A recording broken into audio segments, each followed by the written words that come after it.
আলোচনা করেন সেটা ভিন্ন বিষয়, কিন্তু ভুল নিয়ে আলোচনা না।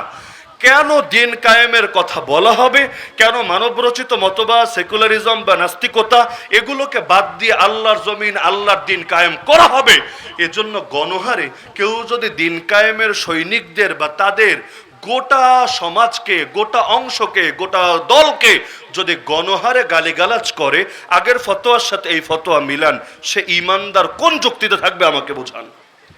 কারণ সে বিরোধিতা করছে দিন কায়েমের চেতনার কারণে, আর দিন কায়েম করার নির্দেশ দিয়েছেন কে?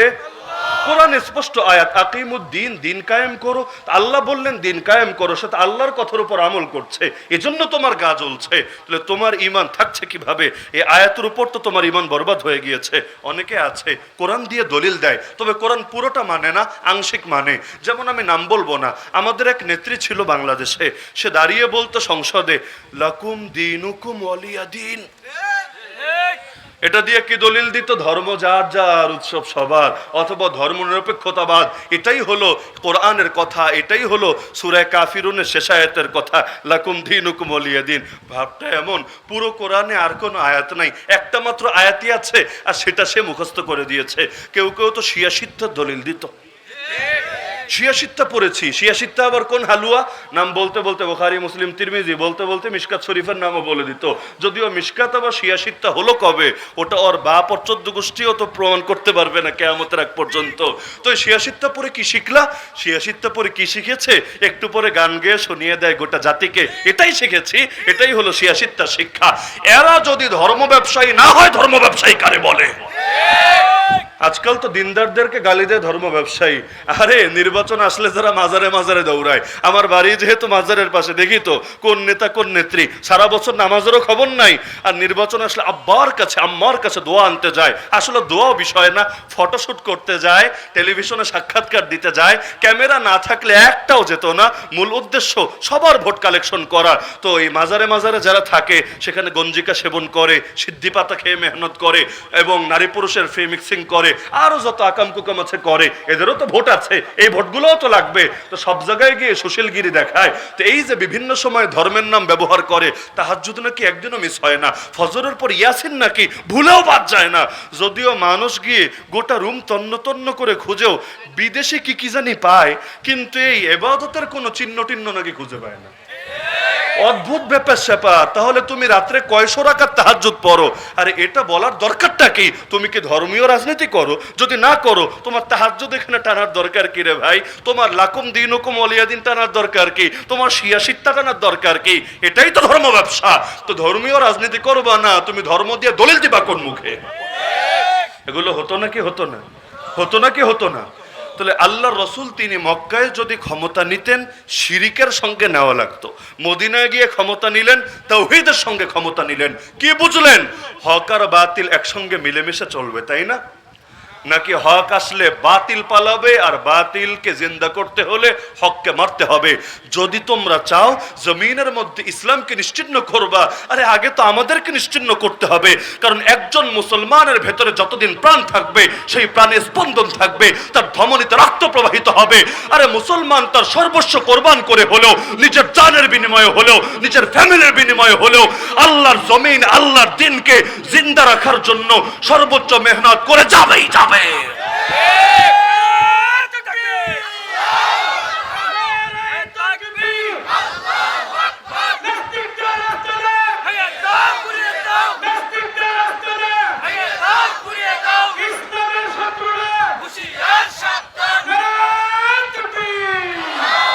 এমনকি হক বাতিলের প্রসঙ্গ যেহেতু এসেছেই, আর মাঝখানে উদাহরণ হিসাবে মাজারের কথা টানা হয়ে গেলই, এজন্য শেষ করার আগে এই বার্তাটাও দিয়ে যায়।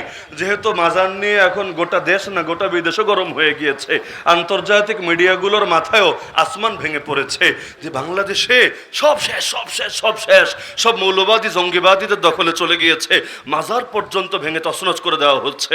এমন রিপোর্ট আসছে নাকি আসছে না? আসছে নাকি আসছে না? এখন আসার পরে কেউ আবার অতি সুশীল হয়ে যাচ্ছে, কেউ আবার বেশি খেপাটে হয়ে যাচ্ছে। অথচ আমি মনে করি হক হলো এই দুইটার মাঝামাঝিতে।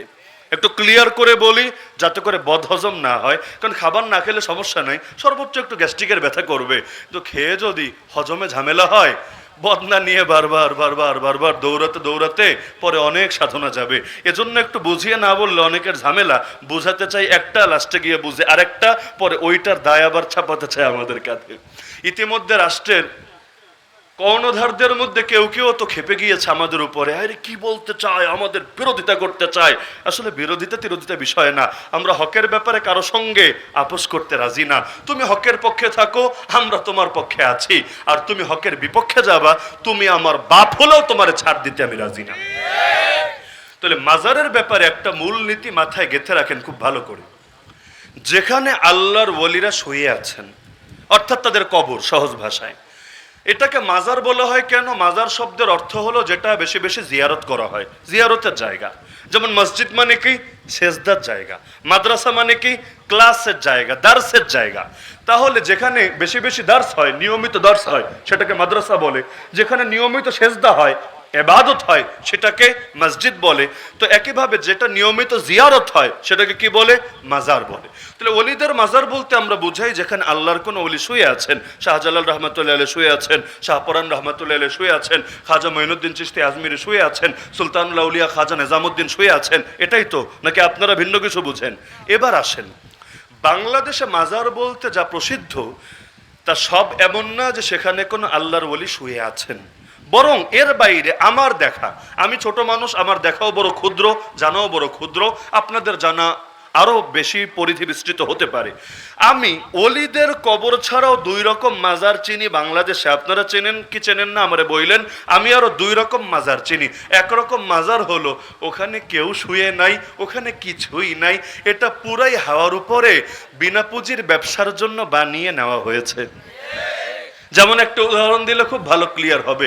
আমাদের সিলেটকে লোকে বলে 360 আউলিয়ার পুণ্যভূমি। সিলেটে যে কোনো এরিয়া দিয়ে ঢুকতে চান, লেখা থাকবে 2টি পাতা ও 1টি কুড়ির দেশে স্বাগতম, অথবা 360 আউলিয়ার পুণ্যভূমিতে স্বাগতম। যেমন চিটাগাং যদি ঢুকতে চান, গতকাল চিটাগাংয়ে ওই এয়ারপোর্টে নেমে আমি খেয়াল করেছি লেখা আছে 12 আউলিয়ার পুণ্যভূমিতে স্বাগতম। তো চিটাগাংয়ে লেখা থাকে 12 আউলিয়া, সিলেটের লেখা থাকে 360 আউলিয়া।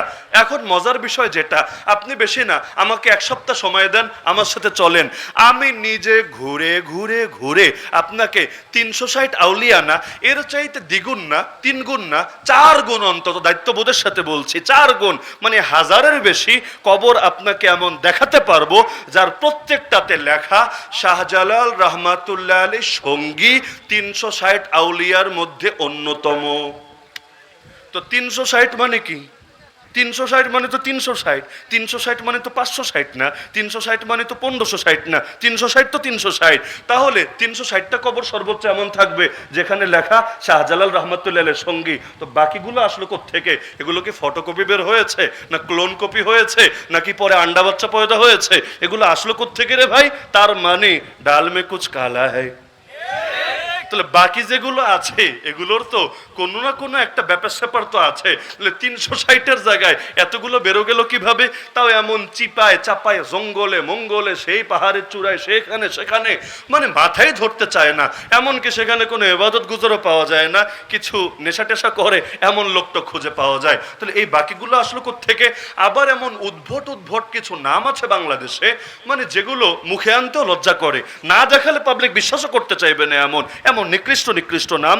এরকম নাম আমরা মাঝে মধ্যেই দেখি, নতুন নতুন এলাকায় গেলে রাস্তায় দেখি। দুদিন আগে আমি একটা নাম দেখেছি, ফকিন্নি শাহ মাজার। আমি নিজের দেখা বলছি, ফকিন্নি শাহ।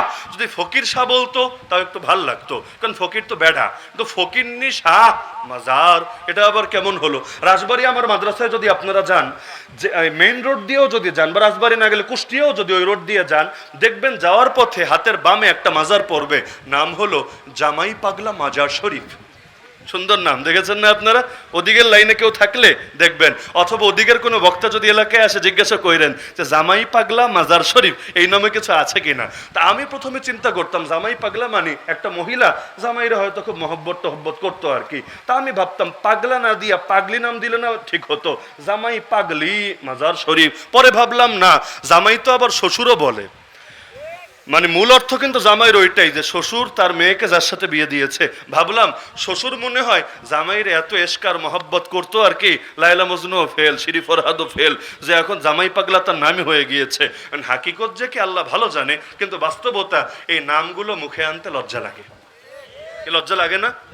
আরো কত কত নিকৃষ্ট নিকৃষ্ট নাম, সুবহানাল্লাহ বলবেন না, নাউজুবিল্লাহ, নিজ দায়িত্বে বইলা নিয়েন। তো এই যে দেশের মধ্যে আছে এর অনেকগুলো এমন, এখানে কেউ শুয়ে নাই, হুদাই ওই লাল সালুর গল্পের মতো হুদাই এমনি একটা বানিয়ে নিয়েছে জাস্ট বিনা পুঁজির ব্যবসার জন্য।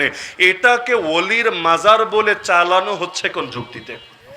দ্বিতীয় কথা, এমন কিছু নিকৃষ্ট ব্যক্তি ছিল বাংলাদেশে, সময় ভালো না তাই নাম আনছি না, না হলে একদিন নামও মুখে আনবো ইনশাআল্লাহ, যারা প্রকাশ্যে কখন আল্লাহ নবীর শানে, কখন উম্মুল মুমিনদের শানে, কখনো ফাতেমা রাদিয়াল্লাহু আনহার শানে এমন নিকৃষ্ট জঘন্য গোস্তাখিমূলক কথা বলতো, যে কথাগুলো কোনো মুমিন কেন অনেক নাস্তিক পর্যন্ত বলবে না।